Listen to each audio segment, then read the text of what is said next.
Call the meeting to order and ask you to stand for the Pledge of Allegiance. I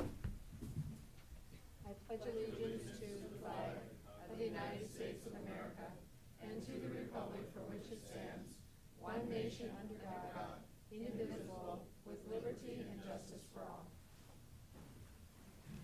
Good morning and welcome to the June 21st meeting. This will be two different meetings. We're going to start out with a joint meeting between the Del Rapids City Council and the County Commission. So we will start with that meeting, and then once we have convened that meeting, we will move on to the Minnehaha County Commission meeting. I remind you to silence your cell phones and that the meeting documents for both meetings are on the end of the counter.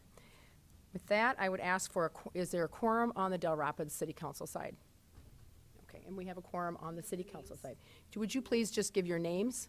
Early, E-A-R-L-E-Y. Mark Chris. Mike Garrett, G-E-R-A-E-T-S. Mary Kaufman. Thank you. Okay, and we have a quorum on the commission side. Is there a motion to approve the agenda on the Del Rapids City side? A motion and a second on the Del side. All those in favor say aye. Aye. Those opposed, same sign. Motion passes unanimously. On the Minnehaha County side, So moved. Second. I have a motion and a second. All those in favor say aye. Aye. Those opposed, same sign. Motion passes unanimously. Item number 2 is consider approval of a conditional use permit number 16-02. David Heinhold. There you are. I didn't see you back there. Good morning, Commission. David Heinold, Planning Department. What we have here is a request to allow a contractor shop and storage units, or contractor shop and storage yard, commercial roofing company. This is just south of Quartzsite Street and Garfield Street. Skip forward.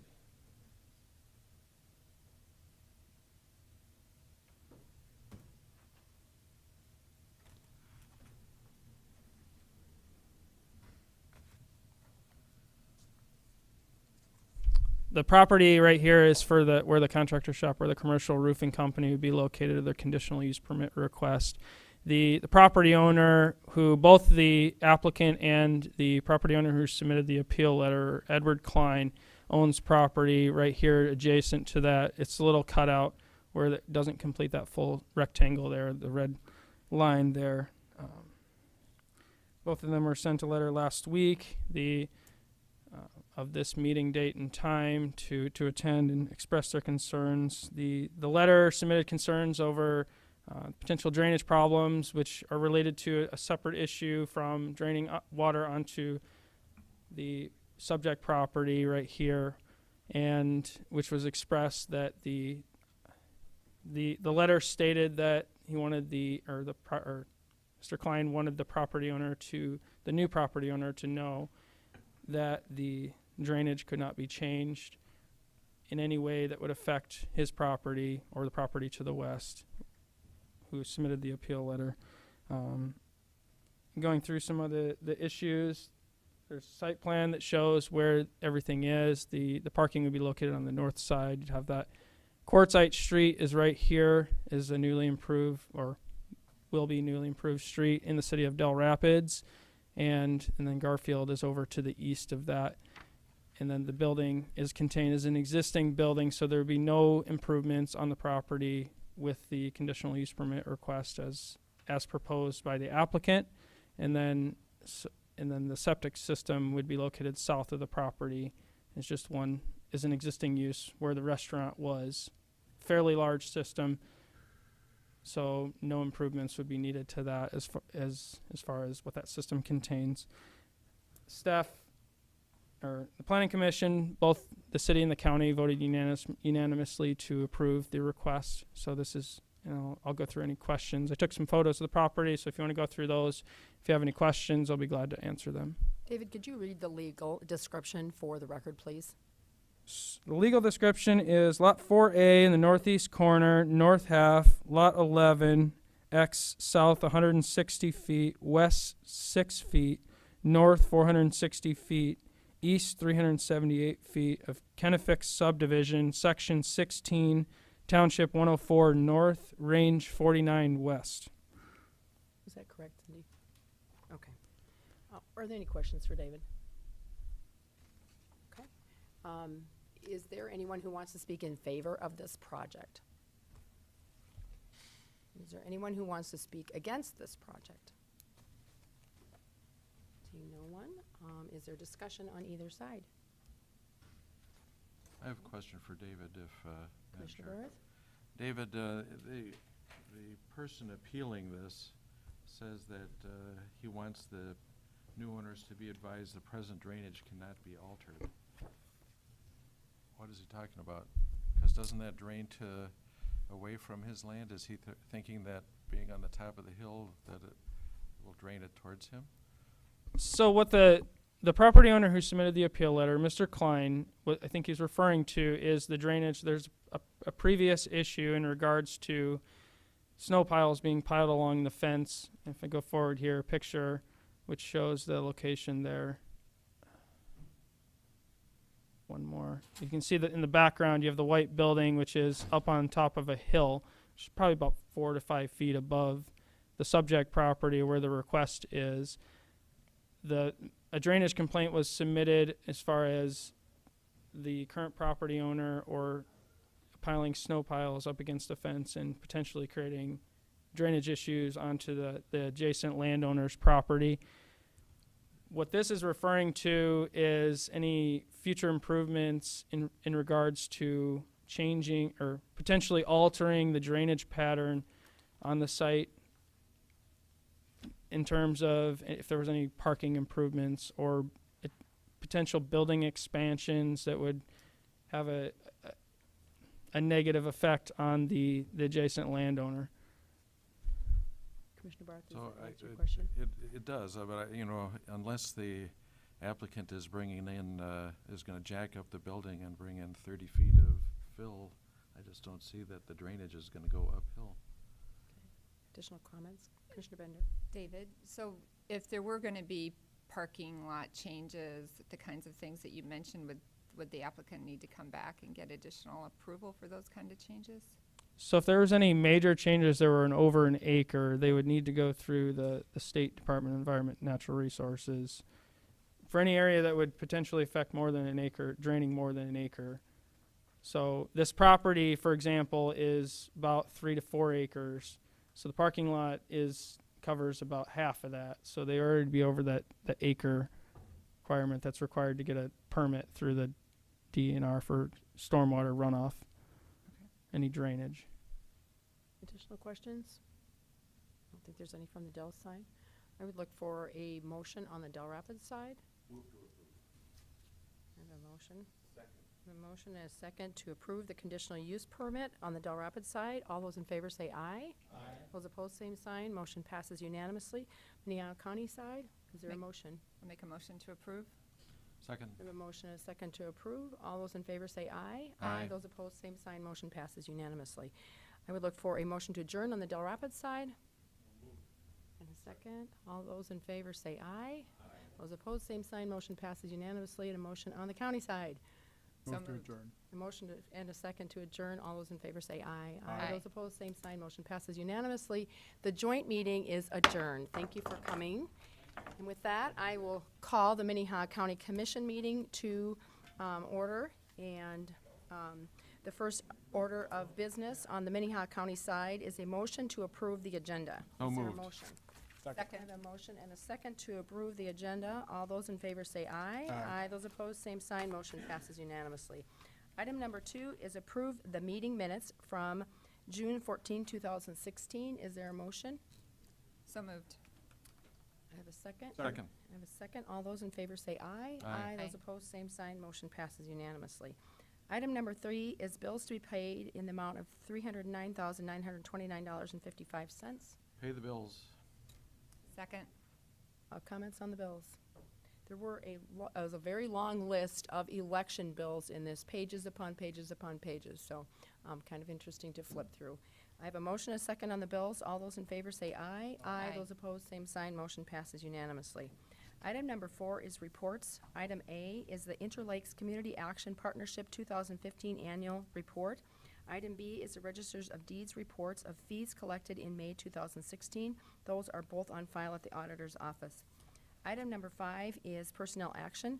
Item A is consider a motion to approve routine personnel action. Is there a motion? I'll make that motion. Is there a second? I have a motion and a second. All those in favor say aye. Aye. Those opposed, same sign. Motion passes unanimously. Item B is a special action for the approval of the appointment of Diane Rickema as interim director of equalization. Carrie Deaver. Hi, I have two special commission action requests for you today.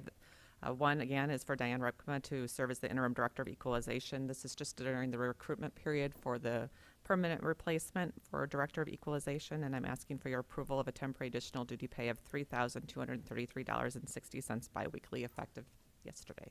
Okay. Is there questions or a motion on that? I'll make a motion to approve. Is there a second? Is there a second? Second. A motion and a second. All those in favor say aye. Aye. Those opposed, same sign. Motion passes unanimously. Item C is commission special action. The next item I have for you is to approve a promotion for Terry Myers, who is currently serving as a maintenance worker at $15.43 an hour in the facilities department. We'd like to move him to the position of building facilities maintenance technician, as those are more comparable to the job that he's currently performing. Proposed rate of pay is $18.80, and we're requesting approval to make that effective July 2nd. Just as clarification, this is not an additional FTE for the department. It's converting one position to another and promoting Terry into that. Okay. Is there any questions for Carrie on that? Is there a motion? Make a motion to approve. Second. Motion and a second. All those in favor say aye. Aye. Those opposed, same sign. Motion passes unanimously. Thank you, Carrie. Thank you. Item number 6 is application for abatements. There are none. Item number 7 is notices and request. Item A is a notice from the South Dakota Department of Transportation of public meeting regarding tentative 2017-2020 four-year statewide transportation improvement program. It's at 7 p.m. July 13, 2016, Ramkota Hotel at 3200 West Maple Street, Sioux Falls. Item B is authorize the auditor to publish notice of hearing to consider the 2016 annual Bryant JAG program spending plan for Minnehaha County and the city of Sioux Falls on July 5th, 2016. Is there a motion? I'll make that motion. Motion Second. and a second. All those in favor say aye. Aye. Those opposed, same sign. Motion passes unanimously. Commissioner Heiberger, could I speak to Good that a little morning. bit? You sure can. Sorry. No, that's okay. I'm Kristen Tran. I'm with the Sheriff's Office. I was just going to present to you a little bit on what the spending plan has been has been proposed for this post notice. This year, the burn jag amount actually went up. It is based on crime rates and violent crime rates in Sioux Falls and Minnehaha County, and so that would be why the dollar amount actually increased from last year, which is different. Later on in the agenda, we will have That's what I was thinking. You had something. You were an gonna agreement as far as how it's our routine agreement of how the disparate allocation happens. And but what the sheriff's office is looking to spend their portion on is portable radios with encryption. The radios that a lot of our deputies are carrying are becoming quite a bit dated, and as they're portable, they receive a bit more abuse and break down a little easier. So we're looking to slowly replace them because the cost of that is quite high. And then also to change the vehicle gun locks that we have. Again, we're doing this kind of bit by bit, but it allows for a better or a more secure location for the weapons that we're currently using. The police department is looking at using a multi-use department trailer and then also gas masks for their officers. So. Thank you, Kristen. Are there any questions on that? And we already have approved it, so Thank thank you. Item 8 is planning and zoning notices. There are none. Item 9 is petition for compromise of lien. Item A is DP&O number 67057 in the amount of $2,310. Robert Wilson, good morning. Good morning, Commissioners. Robert Wilson with the Commission Office. The Commission Office has received an application for a compromise of lien for DP&O 67057, $2,310. The applicant requests a compromise and release in full upon payment of $500. The applicant is in the process of purchasing a home located at 4604 South Klein Avenue, Sioux Falls, for $175,500. Closing is scheduled for this Thursday, June 23rd, and this lien was discovered during the title work leading up to closing. This lien represents both poor relief services and public defender services provided between July of 2008 and September 2013. The applicant has made several small payments. County services related to the lien total $2,560. Total of $250 in partial payments has been received to date, with the additional payment of $500 as proposed. The applicant will have repaid $750, or 29.3% of the total assistance incurred. The applicant lists an annual income of just over $37,000 according to last year's tax return. Also received a refund of $4,400. Reports total assets of just over $35,000, including checking and savings account balances, cash, small investments, and the value of 2 vehicles, as well as household goods and other property. Reported debt is just over $54,000, including a number of loans and for credit card and other financial institutions. And as part of your application packet, there's actually a breakdown of all debts that was included as part of the application that was presented to the Commission office. The applicant communicating to, working with our office and preparing this application, indicates that she will owe almost $800 at closing, which again is this Thursday. In some follow-up conversations, understand that she's also required at the time of closing to have several $1,000s in a checking account available at that time. And so that I think there's some financial constraints that led her to the offer of $500. I believe your applicant is here, may wish to address the commission. I'm not for certain, but I believe she's been briefed that if she does want to, she can just stand up from her seat. She doesn't need to come to the podium to address you. Yep. I would stand by for your questions or comments by the applicant. You don't have to come up here, and just speak loudly, please. And don't give your name. Okay. Yes, I have been trying to make small payments to pay towards this. I really wanted to pay it off in full and did not know that there was a lien. I went through the process of purchasing a home and kind of moving on with my life, and then found the lien. And with the lien on there, it's going to make it a little bit more difficult to possibly even close on providing anything for my family. So I'm just hoping that I get some leniency on this. I'm very appreciative of all the assistance I had in the past too. Thank you. Any questions for the applicant? Commissioner Barrett? I appreciate you working towards paying this off. So my question is, with the amount of debt you have plus the amount of your mortgage, that's a huge burden for what your income is. Are you confident that you can make this go? I'm engaged right now too, so Okay, yeah. So some of the debts are paid with my fiance. right. Thank you. Comments? I have a question for Robert. The poor relief, were those medical bills or, do you have a breakdown of what they are the rent subsidy or what? Let me get to that screen.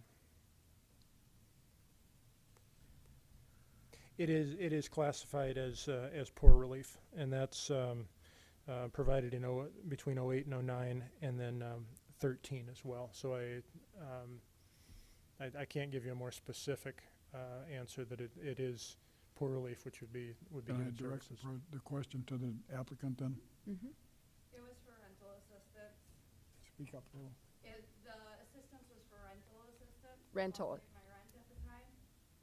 I was going through PTSD from some sexual abuse in the past. And so at that point, I was having a hard time kind of managing things. Thank you. Any other questions?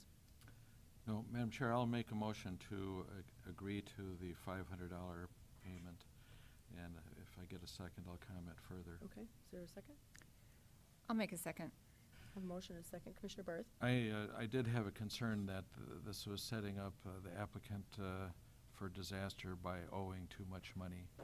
But the idea of having a place to raise her child and to begin paying property taxes is positive for me, and so that's where I'm coming from. I have a motion and a second. Any other comments?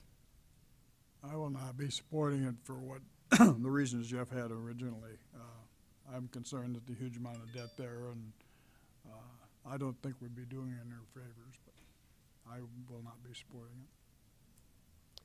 I have a motion and a second. Do we want roll call, or do we just want to vote?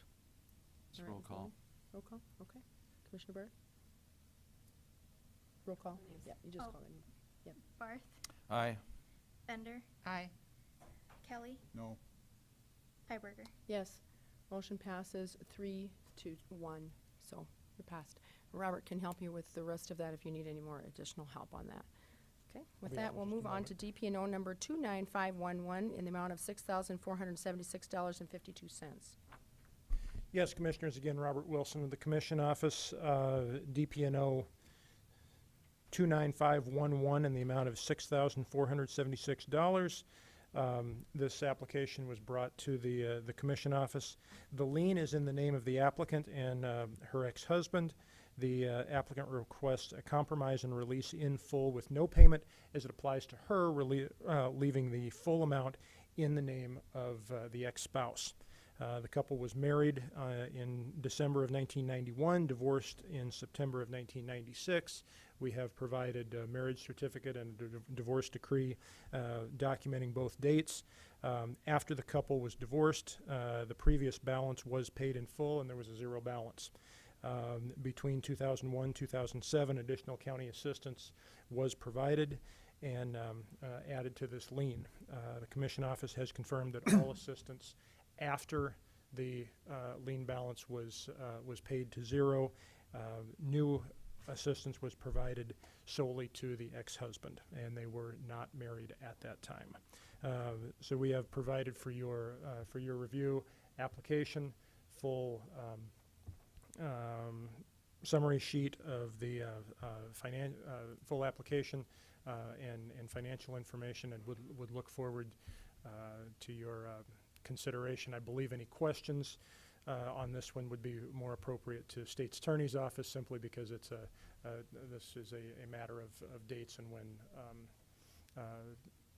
charges, liens were incurred, and Madam Chair. marital Commissioner status. Barth? I'd make a motion to compromise and release the lien in full with no payment as it applies to the applicant, leaving the full amount in the name of the ex-spouse.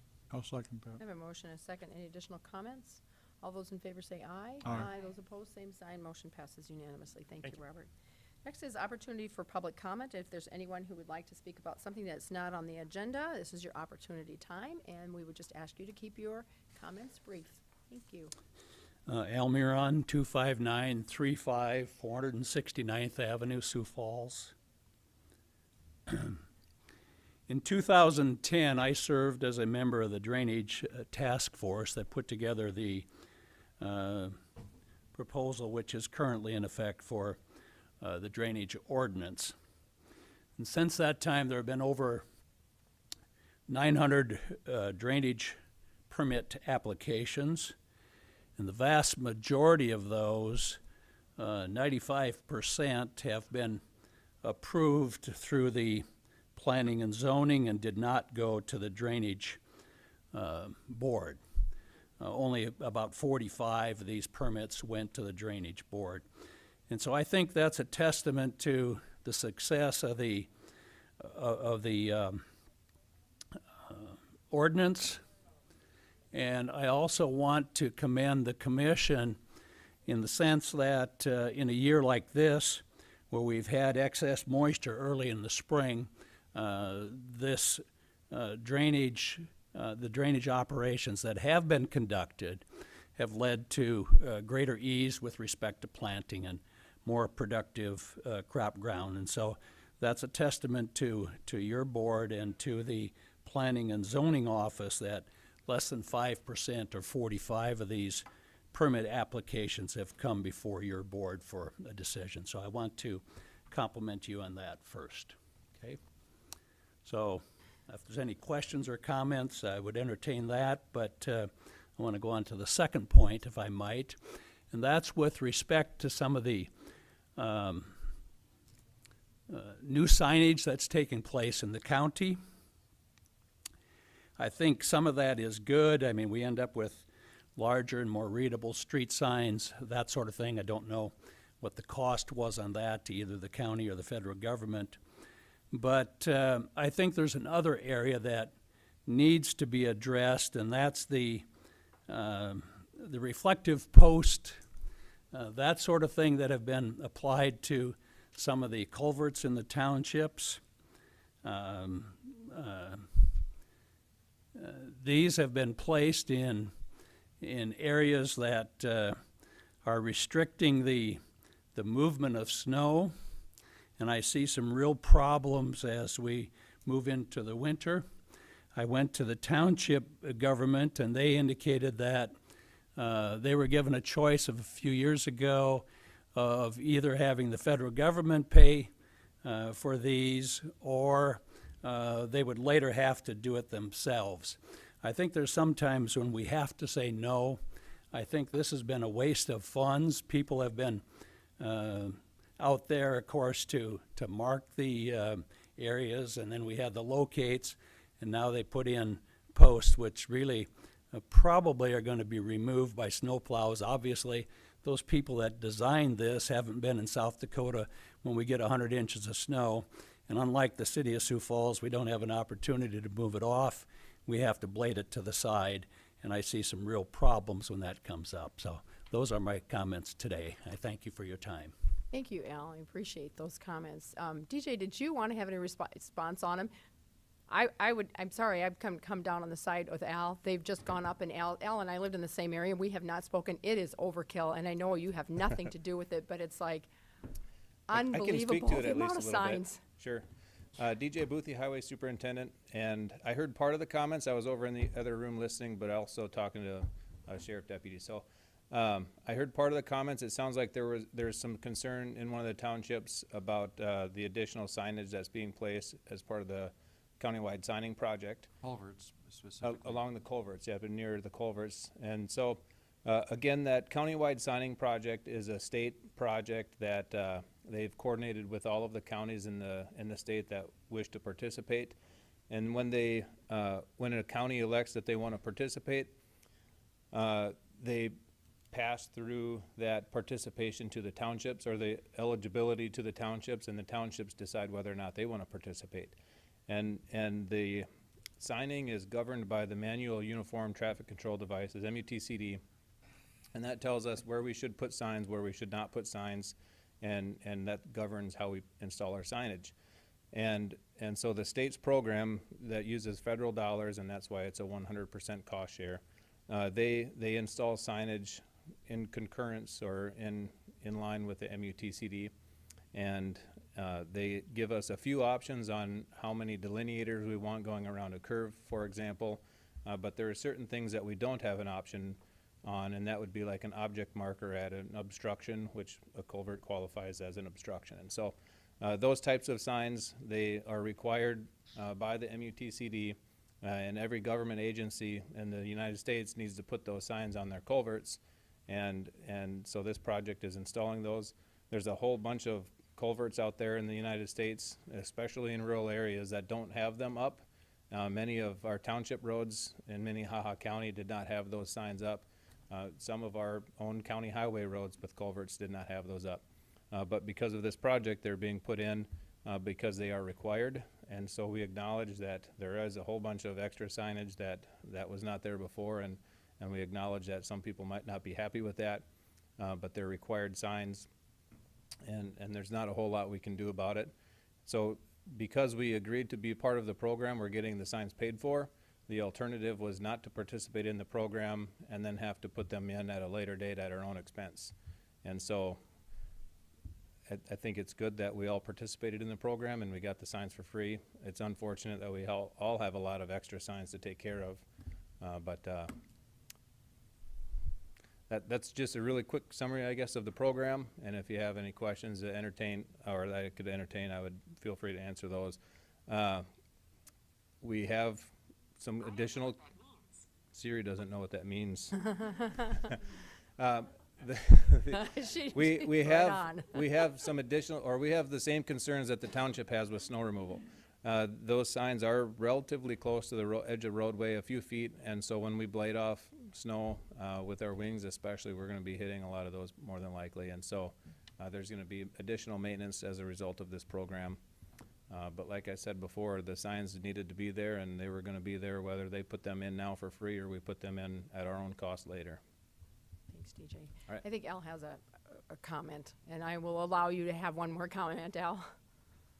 Just, yeah, one quick comment with respect to the signage. One of the things that I noticed, there's a sign going into the city of Crooks that says 35 ahead, and then the speed limit about 200 feet ahead of the sign is 20.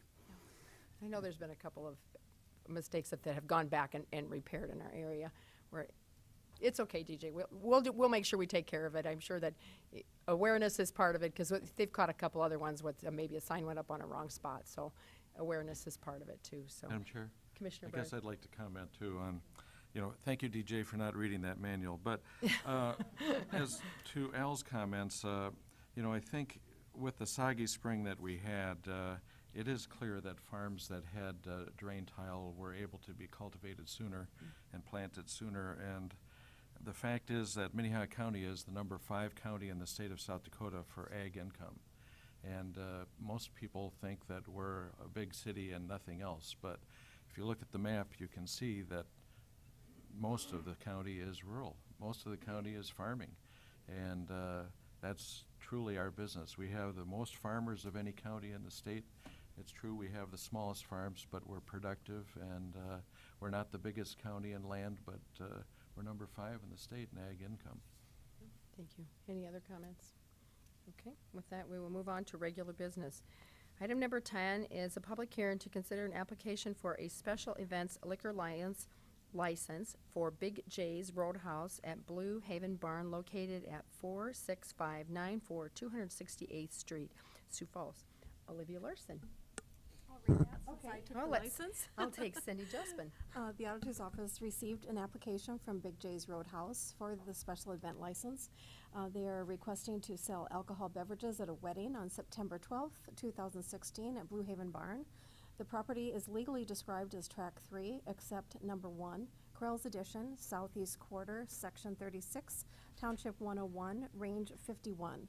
The application has been reviewed by the Sheriff's Department, State's Attorneys, and Planning and Zoning, and no objections or concerns were reported. So today we're requesting approval for the special event license. Is there anyone who wants to speak against this permit? Is anyone who would speak in favor of this permit? Okay, look for a motion. Make a motion to approve. Second. Motion a second. All those in favor say aye. Aye. Those opposed, same sign. Motion passes unanimously. Item number 11 is consider a motion to approve the preliminary plans of number 16-0 for Holbeck Additions, lot number 1 through 3, and lot 1 and tract A, and lot 2 of tract A. And Scott, I'll let you read the legal description. Thank you. Scott Anderson, County Planning Department. Here you have a request. This is a routine item for approval of a preliminary plan, 16-1. The property is located approximately 6 miles north of Sioux Falls near the intersection of 255th Street and Highway 115. And the legal description are lots 1 and 2 of Tract A and lots 1, 2, and 3 of Holbeck Addition. And this is in Section 34 of Township 103 North, 49 West. This is an item, it is a 31-acre parcel of property, and the applicant is proposing, as I indicated, 5 lots. There are 6 eligibilities that are there, and above you or on the screen shows the preliminary plan. This is a routine item. Once a preliminary plan goes to the Planning Commission, it's a requirement that you also review it and take action on the Planning Commission's recommendation. They recommended approval of the preliminary plan. There was some discussion at the meeting, and the applicant is here.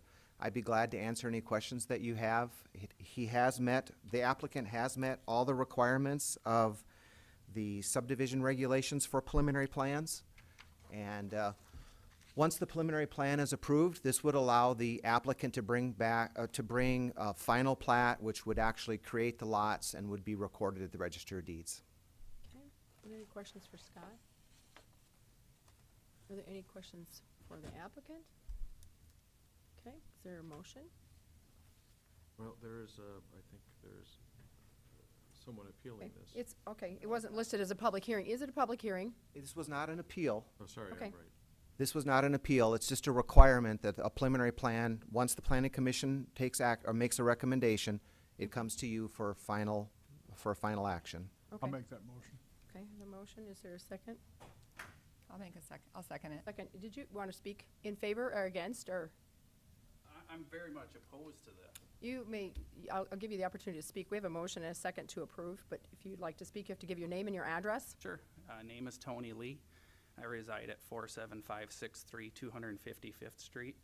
And I'm opposed to this because the plans of Watershed, which supposedly are addressed but have never been presented, which I'm told this is the phase to do it at, haven't been made available. They haven't been presented to either the previous board or the commission. And, I mean, I already have a damaged home from Watershed of this proposed property, just by changing from row crop to alfalfa. And when I approached the board before you, we were told that when you're standing up here and verbal commitments and verbal indications are strictly only verbal, at what point does that become, how is that helpful to the communication of either the board or the commission? Meaning, they went from a row crop that had 41% open area of soil to allow water absorption to alfalfa that has 8% open area. Therefore, the water has to go somewhere, and I had a flooded basement last spring. I have a basement completely tore up. It took out my furnace. I had a finished basement. I tiled all the way around my house, and yet when the conditional use of bringing these eligibilities forward from the floodplain was brought forward, it was requested and attached to that conditional use that a DENR plan, watershed plan, was going to be proposed with this development. And how is this anything routine for a routine approval when that information isn't being presented? I mean, I have a flooded basement. It was finished. I'm working to get it corrected. I'm easily going to have over $80,000 of damages, and yet I'm supposed to sit here as a subordinate property and just accept this to continue to go on? Where is there any type of support or communication from the board or the commission to actually follow through with what you guys have put up as the requirements of the conditional use?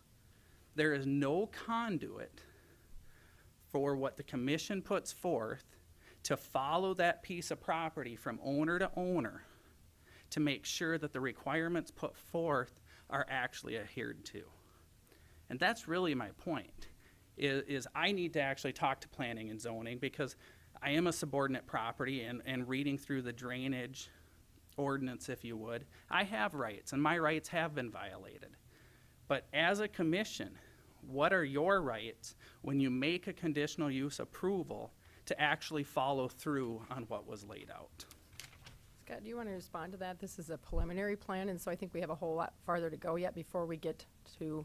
Well, first of all, I will tell you that part of the requirements of the subdivision regulations are that with the submission of a preliminary plan, the applicant submits a drainage plan, an erosion control plan, engineered road plans, and those were all submitted. So what Mr. Lee has indicated, that information has not been submitted.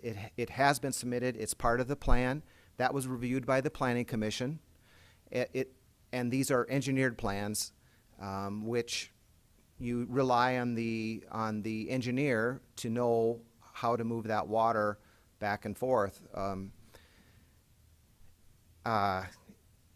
As to the fact that there was water damage that occurred on Mr. Lee's property, I don't believe that is an issue that has to do with the subdivision regulations, because I think it's more situation of the topography of the area. He is he is correct. He is for part of this subdivision, he is a lower level or a lower elevation than this subdivision. However, that's why you have the engineered drainage plan, an erosion plan, and grading plan, which has all been submitted. And the applicant is here. He can also address a proposal that was also discussed and what he's doing to help with the drainage at this site. So that's one issue, the drainage issue. The other issue that Mr. Lee alluded to was when the eligibilities were transferred to this area by Mr. Peterson many years ago, there was some discussion about how Mr. Peterson was going to develop this property. And subsequently, Mr. Peterson sold his land and the building eligibilities to Mr. Holbeck. And Mr. Holbeck has now proposed to develop it in this manner. It was not a requirement of that conditional use permit transfer of those eligibilities that a specific layout or design had to be followed. It was just a requirement that a preliminary plan be submitted, meeting the requirements of the subdivision regulations, and reviewed and approved. They have done that, and those are engineered plans. And you may wish to also ask Mr. Holbeck, the developer or the property owner, what steps he has also taken. So, Mr. Holbeck, did you want to address the commission? If you'd give your name and your address, please. My name is Jim Holbeck. I currently live at 27339 Ridgeway Road in Lincoln County, Harrisburg. I purchased this land, just closed on it here not too long ago, within the last couple of months.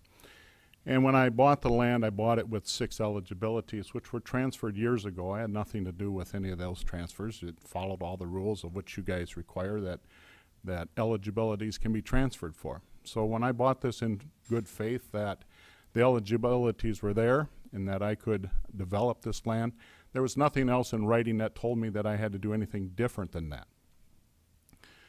There's 2 comments made today by Commissioner Barth that I think are worthy of this conversation. One is that this is an ag county. If I don't buy this land, I don't put a house up on this land, and alfalfa continues to be grown on this land, that caused apparently this water damage before I owned the land. I have nothing to do with the fact that it was changed from row crop to alfalfa. The other issue is that it is downhill. And you talked about another piece of land that you talked about drainage concerns. I really don't have a lot of control in the fact that their house was built at the bottom of a draw of this land.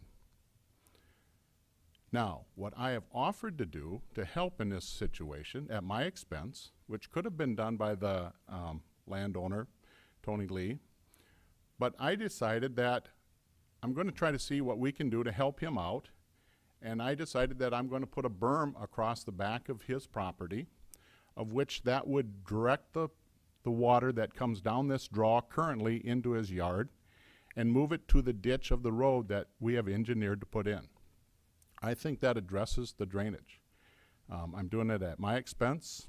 It's not necessary as far as I'm concerned to do, but it's doing it to try to help that situation.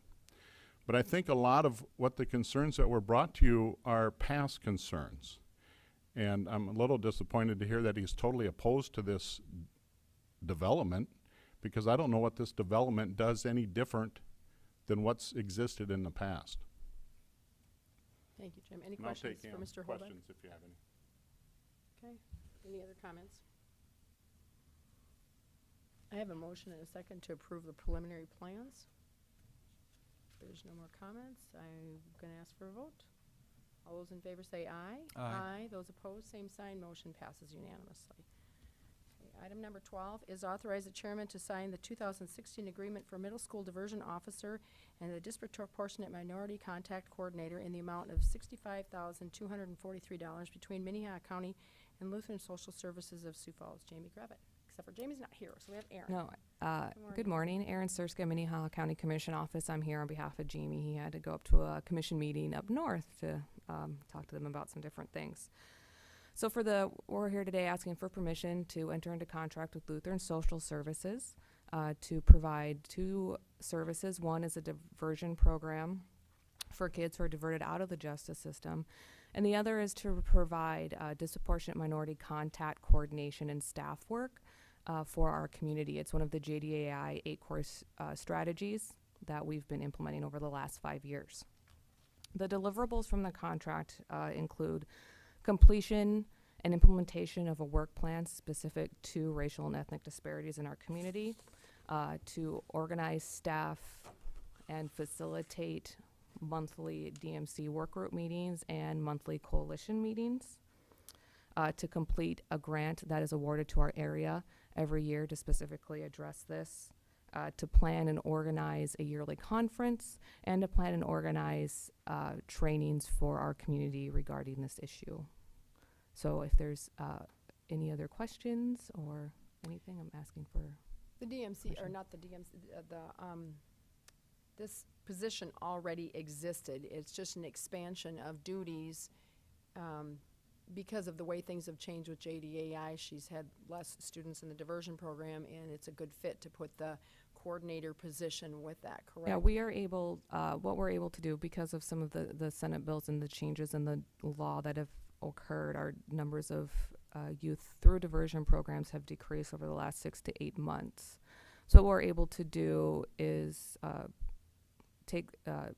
leverage some of that funding that we've used and cap our caseload from 8 to 15 and reallocate some of the funding of a full-time FTE to support the additional funds for this contract, which is only $5,000. Correct. We previously had a disproportionate minority contact full-time position in the juvenile detention. We have chosen to not fill that and to combine those 2 positions into one. Right, and we also feel that having this position under a nonprofit in our community provides the perfect avenue to do more community organizing around of this topic and producing more programming and different participation within our community of the other groups that do some of the same work. Are there any questions, Commissioner Bender? So this is a new contract with Lutheran Social Services. They have not been providing this service. Correct. To Minnehaha. It's taking that. Yes, that is correct. We'll be entering into a new one. Okay. And does Lutheran Social Services, have they done this type of work Yeah, elsewhere? Lutheran Social Services does this type where they have a hold up their. They do a lot of refugee and immigrant outreach, facilitating programs. They're doing a big project here downtown. They have a Native American coordinator that does specific services for Native American youth. They've been participatory within the work group in this work since for over the last 6 to 7 years. And the DMC coordinator, the diversion officer position was with LSS before, so we had that contract. This is just an addition or change of contract so that it would have 2 positions in it now instead of 1. Okay. That's So, what I was trying to yeah. clarify. Oh, sorry. Thanks. No, that's okay. I didn't. Additional questions? Make a motion to approve. A motion, is there a Second. second? A motion, a second. All those in favor say aye. Aye. Those opposed, same sign. Motion passes unanimously. Thank you, Aaron. Item number 13 is authorize the chairman to sign attachment to the food service contract between Minnehaha County and the Juvenile Detention Center and the CBM Managed Services. Good morning. Good morning. Again, Again, Jamie is Jamie not here. Gravitt. I'm Lynn Krell, Assistant Director at the Juvenile Detention Center. Jamie couldn't be here today, so I'm representing JDC. We ask that we have authorization for the chair to sign this agreement to have a contract continue with CBM. They've been providing our food service, and it comes due July 1st. We were informed by the state we weren't required to do an RFP this year. One thing, CBM has had a new manager come on board in January of this year, and what we've noticed since that change is we've had some real improved communication between JDC and CBM as far as if we had any concerns, they were addressed right away. They've been open to our requests, willing to listen, and so we felt comfortable not completing the RFP this year. We will do the RFP next year. One thing to note, the cost of the meals did increase slightly. They went from $2.15 to $2.20 each. The snacks also increased a small amount, 81 cents up to 83 cents. And this will be covered, well, first of all, it's in our budget, but also the match for the reimbursement rate will cover those increases. So, also Kirsten Kapmeyer with the State's Attorney's Office has looked over the contract, and it meets all the guidelines for the school lunch program. Often we have received enough food where the kids can even have seconds on some of the menu items. And so we just ask that this contract be approved. Okay. Questions for Lynn? Commissioner Kelly. I think we've probably asked this question before, but why does not this contract run concurrent with the jail contract? That I don't Why is know. it not current with the jail contract? It's not, We're the jail part of- comes up the end of the year, I believe, Yep. is that right? My understanding, Commissioner Kelly, is that it's part of the federal school lunch program guidelines, and that runs July 1st through June 30th. Okay. Okay. Any- But we are getting federal money, pardon me. Yes, we Yes. are. For meals. Yeah, we get a reimbursement, school lunch reimbursement. Is there a motion? I'll make a motion to Second. approve. Motion and a second. All those in favor say aye. Aye. Those opposed, same sign. Motion passes unanimously. Thank you, Lynn. Thank you. Item number 14 is to authorize the chairman to sign an interlocal agreement between the City of Sioux Falls and Minnehaha County pursuant to the disparate allocations determinations for the U.S. Department of Justice Justice Assistance Grant. Kirsten, now you can talk. All right. Today I bring to you the memorandum of understanding, the interlocal agreement for our 2016 Burn Jag. It's been determined by the Attorney General's office that the disparate allocation would be 35% to the county and 65% of the funds would go to the city. And so we request that you approve this agreement and provide it with a signature, and then we would provide this to the city to have the mayor sign. Any questions, Jean? Can you explain how the amounts are divvied up? I mean, how do you decide how much the county gets and how much the city gets? I will do my best. I believe that we got those numbers from the Attorney General's office. It has to do with, in the very little that I've researched it, it's because based on the crime rates is how they allocate these funds. And if the major city within a county is receiving and I don't remember what the percentages are, so I can look that up and get that for you, but I don't remember. But it's disparate. It's very, very much higher that the city would have received than we would have if they would have awarded the grants separately. But because the crime in the city affects the county, they put the money together and then they divide it this way. And I believe we get these percentages from the Attorney General's office, but I should check on that to make sure that that's correct. I'm not 100% sure on that. But they are percentages that were, or maybe, Commissioner, do you know? He has a comment. He has a comment. Digging into my memory bank, there used to be a citizens committee that was made up of outside the sheriff's office and others. And this grant used to be significantly more, in the hundreds of thousands, if I remember correctly. And then that committee would go through this process. Now, that hasn't happened for at least 8 years that I know of, maybe more. And so now the amounts are not that great that the city and the county have worked together on this thing. I'm not aware of the Attorney General's opinion, but I think that balance was about the same all along. I can't remember for sure. It's been quite a while. Okay, I could be very incorrect on that, so please don't repeat that. I'm sorry about that. I can look into this more and get more information just to have that background. It would be good to have. Okay, thank you. Additional questions? Do we want to approve this today then, or shall we? Oh, yeah, I think so. This is really kind of, Just be interesting to know. I'll report that back. Okay. Is there a motion? I'll make a motion to approve. Second. I have a motion and a second to approve. All those in favor say aye. Aye. Those opposed, same sign. Motion passes unanimously. Thank you. Thank you. Item number 15 is authorize the chairman to sign the agreement between Architectural Roofing and Sheet Metaling Incorporated in the amount of $88,540 for the roof replacement on the county administration building. Good morning, Commission. Mark Krenz, Facilities Department. At the May 31st Commission meeting, the Commission approved accepting the low bid from Architectural Roofing and Sheet Metal to replace the roof on the administration building. We've received the contracts and are requesting Commission approval for the chair to sign so we can move forward with this project. Are there any questions for me? Questions for Mark? I'd Commissioner make a Bender? motion to authorize the chair to sign that agreement. Commissioner Bender has a question. Mark, I just wanted to clarify that the state's attorneys have had a chance to review this contract. Yes. Okay. I will Okay. second. I have a motion and a second. All those in favor say aye. Aye. Those opposed, same sign. Motion passes unanimously. Thank you. Mark. Item number 16 is authorize the chairman to sign fiscal year 2017 contract for clinically managed residential detoxification services in the amount of $63,511 between Minnehaha County and the South Dakota Department of Social Services Division of Behavioral Health. Robert Wilson. Good morning, Robert. Good morning again, Commissioners. Robert Wilson with the Commission Office.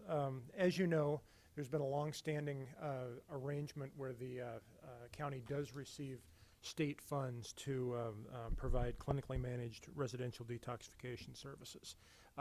These funds are allocated on a calendar that lines up with the state's fiscal year, and the current contract for providing these funds expired on May 31st of this year. Department of Social Services, Division of Behavioral Health, has set aside a total of $63,511 in state funds for FY 2017 detox expenditures at the Minnehaha County Detox Center. The contract for last year that just expired was originally in the amount of $134,703. That was amended down significantly before the end of the fiscal year and ended at $60,703, which is much more in line with what the actual expenses are that are paid from these funds. We've attached a copy of the contract for your review. And this contract began on June 1 of 16 and will run through May 31 of next year.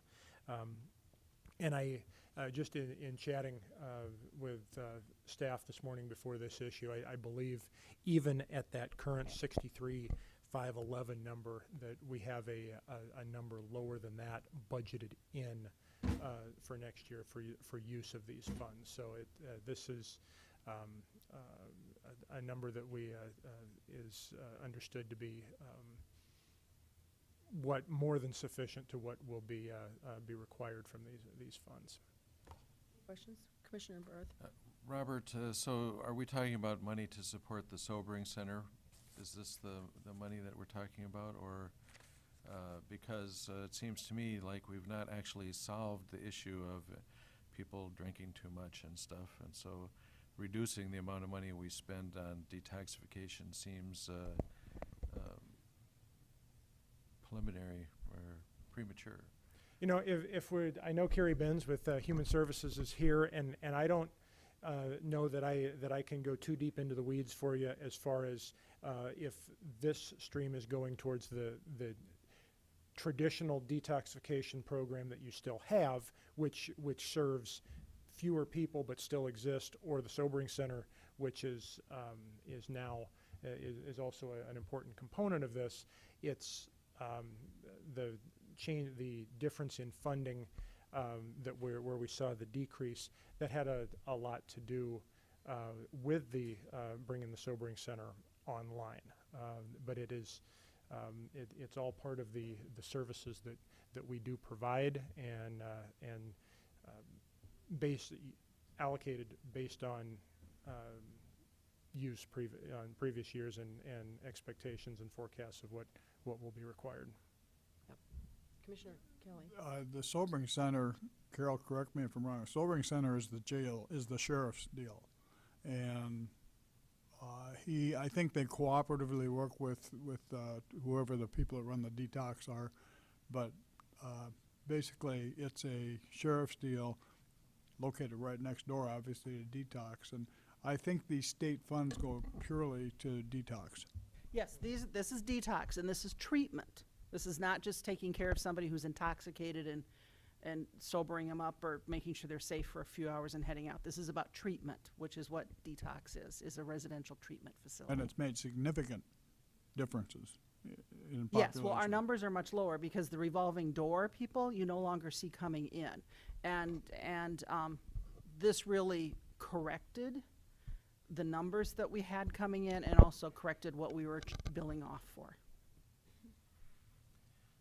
And that's because, if I may, because the people going to the sobering center, we just hold them until they're able to be released. There's no TV, there's no coffee, there's no amenities at all, from what I remember. And Oh, it's that even worse than dissuaded being on the county dissuaded commission. guys that were looking for a cheap hotel. I need a motion. I'll make a motion. Second. And all those in favor say aye. Aye. Those opposed, same sign. Motion passes unanimously. Item number 17 is the liaison reports. Are there any liaison reports? Madam Chair, Commissioner Barth. I was at the East Dakota Water District meeting last week, and apparently they've made some significant steps in cleaning up Skunk Creek, and they have a fellow working for them that has a drone who has flown over Skunk Creek before and after and can show that the improvement, and I'm going to work to see if he can come and entertain us with some of that progress. And I think it does show the value of having something like a drone, whether it's to look at planning and zoning drainage issue or to search for someone in a rescue or recovery effort in a cornfield or a river. Thank you. Have they ever looked at Ditch Road and that mess? I don't know. That may be worth bringing up. They've got a levy, they got money, and that road, that's caused some of the problems to the county properties to the east. So I'll ask. Additional reports? I have one. I have signed up to watch an opioid webinars. The National Association of County Commissioners and the National Association of Cities has a national task force this year, and they are looking into the epidemic of opioid abuse. And I was able to listen to my first one this last week, and so I just wanted to report out some of the stuff that they talked about. There was a big article yesterday in the Argus Leader about opioids and problems here already in South Dakota. I think right now we're kind of an isolated bubble. It's not as bad as it is in some parts of the United States, and that's why this task force has come together, because it's really exploding in other places, and it's very likely it could be coming to us next. The sheriff reported in that article that they've ordered Narcan, which is the antidote for an opioid overdose. But it was interesting to listen to some of the other things that are going on in other states and how they're trying to address this and to try to come up with a national plan. One of the programs that's being used is called MAT. It's medication-assisted treatment. There's been a lot of science behind this program, and it's trying to get people off of opioids with medication assistance. Obviously, it takes a lot of training and policy changes to come to those levels. I wanted to just kind of talk about one specific. They had a jailer from Kenton County, Kentucky, who has tried to tackle the substance abuse in his jail. He said that in their jail, the population, about 80% of those had substance abuse. And so they went into their jail and they asked those people how many of them would be willing to go into treatment while in jail, and they had a 50% response of people that wanted to go into treatment. So they dedicated 100 of their jail beds towards a treatment program of these people. That program is a full-time program. They use evidence-based cognitive behavioral therapy. It also is medically assisted treatment, so that MAT that I just mentioned. And then they have referrals and links to community-based services. And then some of his outcomes were just remarkable. They've had 197 complete this program so far, with only 17 reoffending. They said they've seen a 91% success rate and a 94% success rate by using the MAT, which is the medical assisted treatment. He said after they get into the treatment, the medical treatment, he said it starts to return the brain to a more normal state, and the social problems start to reverse themselves. They are on a medication, but it's not opioids. They have to be medically followed, even after they're released from jail or whatever. Whoever's doing this program has to be medically followed and also psychologically followed until they can get themselves back on track. But they said people can actually function back in society and get them off the opioids, and they're not a social problem anymore because they function at a normal level. Now, granted, I don't know a whole lot about it because I just was listening to the seminar. They said that they would have to be reevaluated in the beginning, daily, then weekly, then monthly, and then they can stretch out farther depending on how well they're going. Anyway, it's very interesting. There's another webinar coming up. I believe it's next week, Thursday. You can sign up still to get on them. I could get you the information about that. We are meeting also at the National Association Convention in July, and I've been invited to go to a luncheon and speaker on also continued work on what they're doing with this. I think it's definitely something that we need to be keeping our eyes on, and I'm looking at these webinars. You can go back and listen to the old ones. They're at the naco.org/webinars if you want to listen to them. The one I listened to yesterday was about an hour, or this last week was about an hour and a half, and the first one I missed because I was working, and then they've got another one next week, and then the one in July, and then I'm not sure where we go from there. But very interesting information, and I think the sheriff's already starting to be on top of some of this stuff by getting the Narcan on board before we get there. So very disturbing problem. Commissioner Hagberger, could you just clarify what common drugs are opioids that people would understand? I don't know if I heroin, can- isn't it heroin? Yeah, heroin is what people are. Opioids are the ones that are prescribed as painkillers by your doctor. And in the article, it said South Dakota has really kind of gone overkill with their opioids or with their painkillers, and consequently, people who can't afford them or can't steal them or whatever are now switching to heroin. We haven't got a huge problem with heroin in South Dakota yet, but that's what comes is because heroin is cheap. And getting these prescription medications is getting harder because the nation is figuring out this is a problem. And so they've been starting to cut back on the amount of pain medications that people are getting, and it's the specific types of medications. I can't give you the names. I should be able to, but I can't give you the names of the That's fine. specific ones. I think Oxycontin might be one, that level of pain medication. And some people, use those things for chronic pain or short-term pain, like if they've just gone in and had a hip replacement or something, they might use them. They need to be looking for other ways to address those levels of pain. And so it's just kind of it's really exploding nationwide, and we really haven't seen it here yet. Obviously, we don't want to see it here, but we need to be prepared for it when it's coming. So, Commissioner Barth? I really appreciate you bringing this up because I do think it is here now. It's just not as bad as, say, West Virginia or whatever, but I think I saw where 29,000 people died last year from opioid abuse and related issues. You look at Prince, who died recently, and they were saying that, if you're mixing these things, if you're, say, taking your legal prescription and then take a NyQuil or something because you've got a runny nose, suddenly you're dead. And I think that the program you talked about is interesting because it may be more labor intensive, but it may not require as much brick and mortar. And we need to sometimes take that extra care of person-to-person care as opposed to just, I've said before that people need sometimes institutionalization, not incarceration. Things like the Gloria House and stuff like that help people. It's intensive, it takes a long time, but it might be better than just leaving you in your cell. This is an advantage of what NACO does for us because they're bringing experts from across the nation together, and they're, like I said, they're working with the National Association of Cities to try to tackle this program, and they can pull people from all over to get the best answers for us. And so, very good webinar. Okay. We don't have a lot of treatment facilities in South Dakota either, do we? Yeah, I don't know. As the Like I said, this one here worse, was. we don't have the place to. Yeah, this one here was started in the jail. Yeah, because these interesting. people were already incarcerated. So yeah, very interesting. With that, if there's no more liaison reports, I will go on to new business. Is there any new business? Is there any old business? Okay, then I would look for a motion to adjourn into executive session for litigation and contract negotiation. That's my motion. Second. We have a motion and a second. All those in favor say aye. Aye. Those opposed, same sign. Motion passes unanimously. We are adjourned, and we will be having a scheduled county commission budget meeting immediately following the executive session.